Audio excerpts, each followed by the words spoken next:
बहनों भाइयों, क्या वास्तव में जजों पर होता है नेताओं का दबाव? बहनों भाइयों, हमारे देश में एक बहुसंख्यक जो वर्ग है वो आए दिन कोर्ट कचहरी में जाकर अपनी समस्या का निदान कराता है।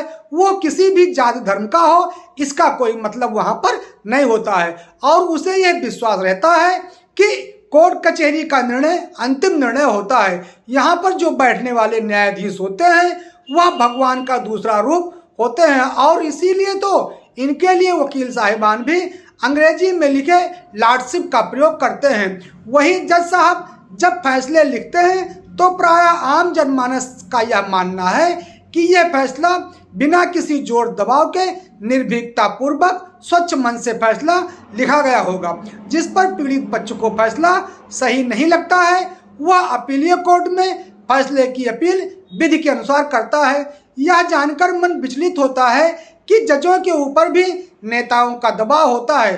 तभी तो प्रिंट मीडिया में छपी खबरों के अनुसार अभी चंद दिनों पहले रिटायर्ड हुए सीजेआई ने यह स्वीकार किया है कि जज के ऊपर राजनीतिक दबाव होता है, लेकिन उनके ऊपर निजी हित समूहों का भी दबाव रहता है। आगे पूर्व सीजेआई साहब कहते हैं कि private state groups news, TV, social media का सहारा लेकर नेता लोग माहौल बनाते हैं और ऐसे प्रचार करते हैं कि जज के ऊपर किसी खास तरह का दबाव बन जाए। उनका मानना है कि न्याय व्यवस्था की आज़ादी मापने के लिए यह पैमाना नहीं होना चाहिए कि कितने फैसले सरकार के खिलाफ दिए। उन्होंने कहा, मैंने एक बैलेंस बनाने की कोशिश किया है। उनका मानना है कि बुलडोजर के जरिए न्याय नहीं हो सकता है। यह बातें अपने पद पर रहते हुए वह कह सकते थे, परंतु ऐसा नहीं किया तो अंगुली उठना तो लाजमी बनता है।